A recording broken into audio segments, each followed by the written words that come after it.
ketika ibu ada yang nagih utang ke ibu, ibu nggak bayar, itu nggak adil namanya. Sedangkan ibu setiap sebelum ibu menerima itu, ibu memohon-mohon kepada dia, tolong saya, pas ditagih alasannya nggak ada. Ini namanya nggak hati, tidak boleh berbohong. Makanya saya pada hari ini menyampaikan dua, Bu, bagi yang berutang ya pada hari ini, maka perlu niat, saya bayar, insya Allah Allah yang bayarin dulu ya Bu ya. Masalahnya kasusnya karena utang banyak, bahkan ada yang bunuh di diri gara-gara adanya pinjaman online. Kemudian yang kedua, selain niat membayarnya, nanti Allah yang bayarin dari jalannya. Tapi kalau ibu udah nggak niat bayar, maka Allah akan hancurkan harta ibu itu. Angkat tangan yang nggak punya utang. Satu, dua, tiga, empat, lima, enam, tujuh, delapan, sembilan, sepuluh, sebelas, 12. Wajahnya sumringah. Wajahnya sumringah. Tapi ketika punya utang, ibu-ibu niat bayar, insya Allah Allah bayarin. Amalannya satu, niat bayar, Allah yang bayarin. Karena semuanya sejatinya harta adalah titik. Ketika ada orang dititipi harta kepada dia, terus ada yang minjem ke dia, dia kasih, itu kan titipan. Nah, ibu itu kan titipan harta orang, kembalikan. Itu ya Bu ya. Yang ketiga dari etika ini adalah iktisad. Iktisad itu apa? Hemat dan seimbang. Hemat seimbang, tidak terlalu efisien, jadinya masuk ke kategori pelit, tidak terlalu seimbang. Ada nggak Bu anggaran rumah tangga seirit-irit mungkin, ada nggak? Hah? Ada. Irit banget. Irit-irit ya Bu.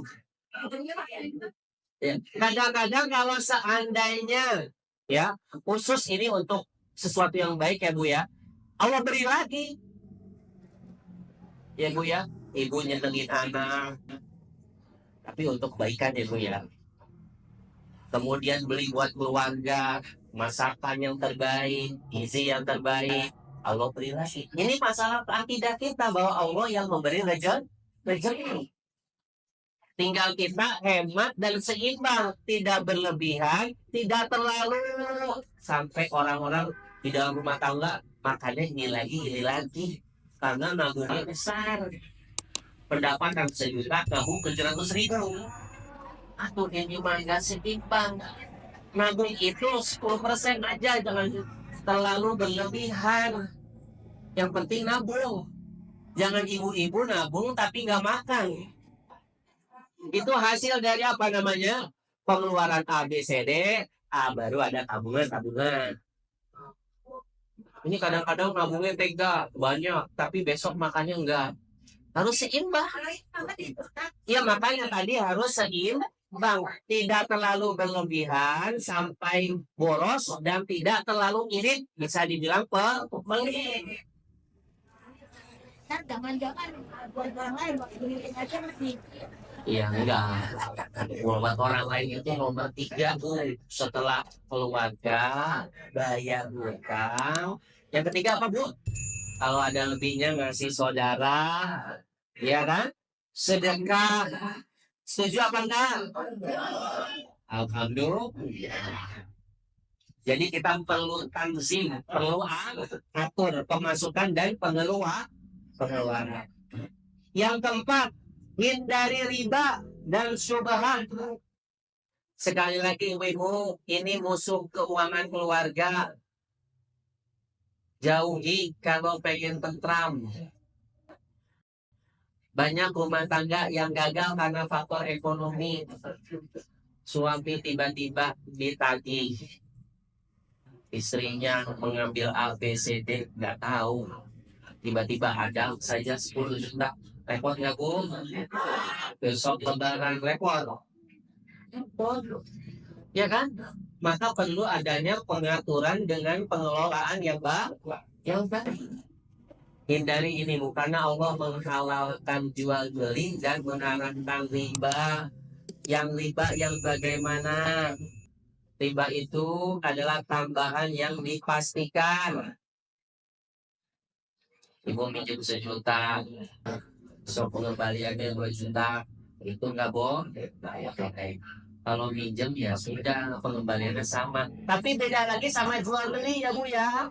Kalau ibu kredit kulkas seharga 2 juta cash.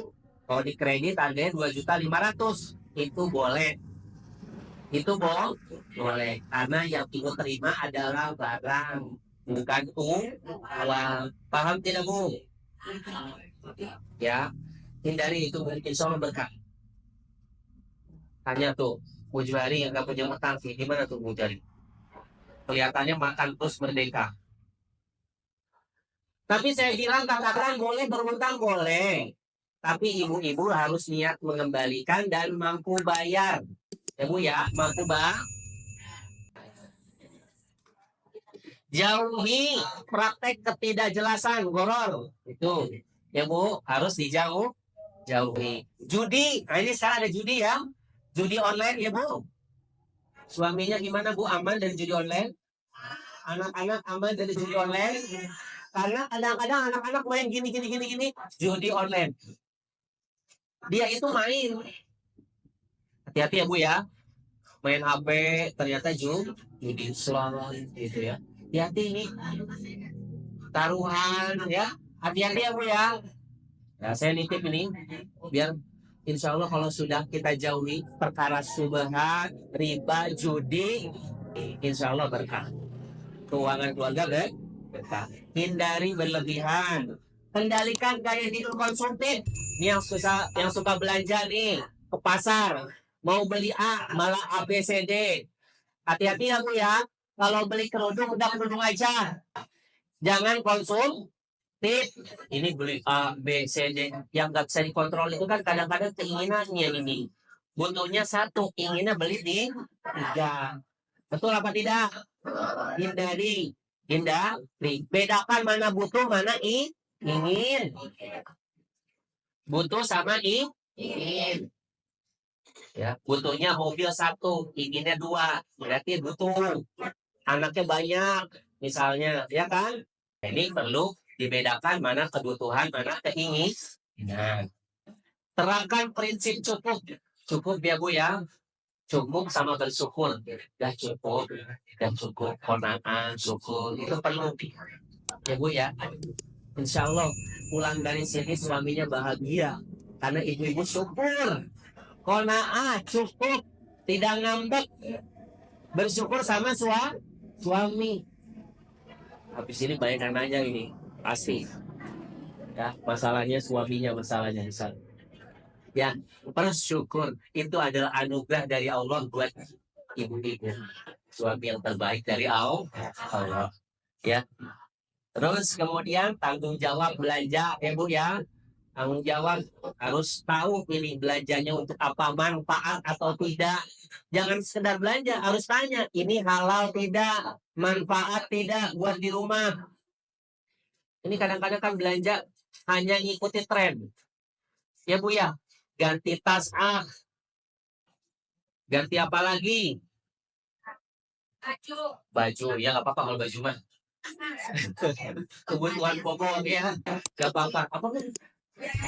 Ya buat ngaji ya Bu ya, tasnya banyak Bu ya.